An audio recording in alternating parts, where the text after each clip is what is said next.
longo dia de julgamento para um crime que dificilmente vai ser esquecido. No banco dos réus, Matheus de Ávila Silveira, 24 anos de idade. Um jovem em tratamento contra um transtorno de personalidade no hospital de Custódia.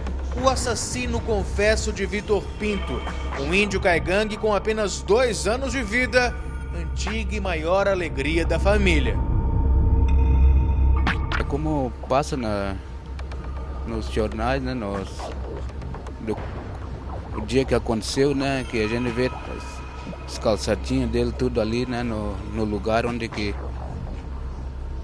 o Matheus, ele passou estilete no pescoço dele, né, e isso aí dói para qualquer um pai, né.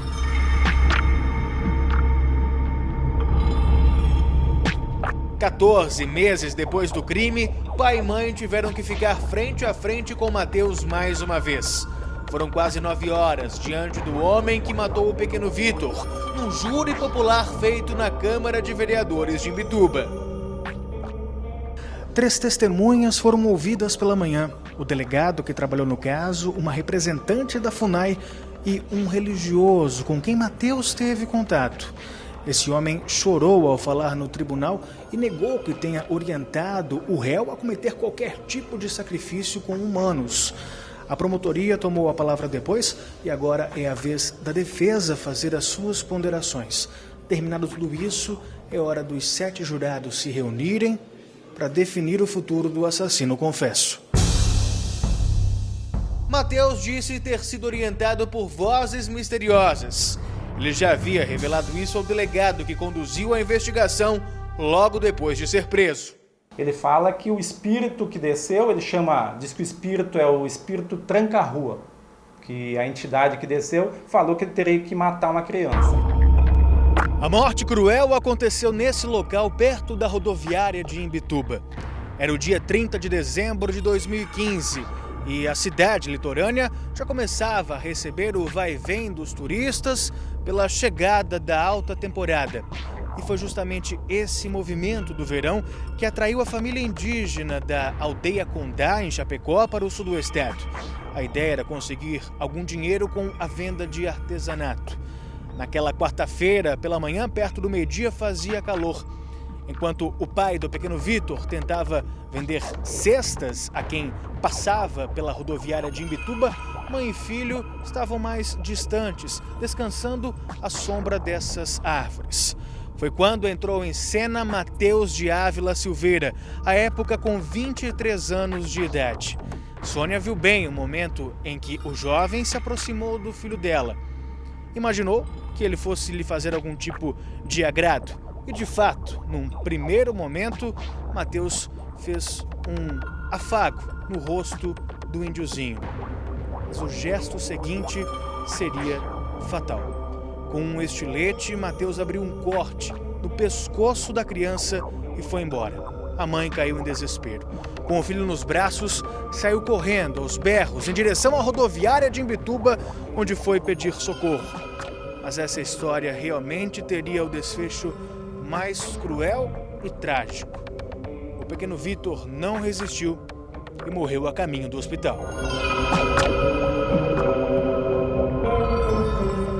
Câmeras de vigilância flagraram o assassinato brutal em frente à rodoviária.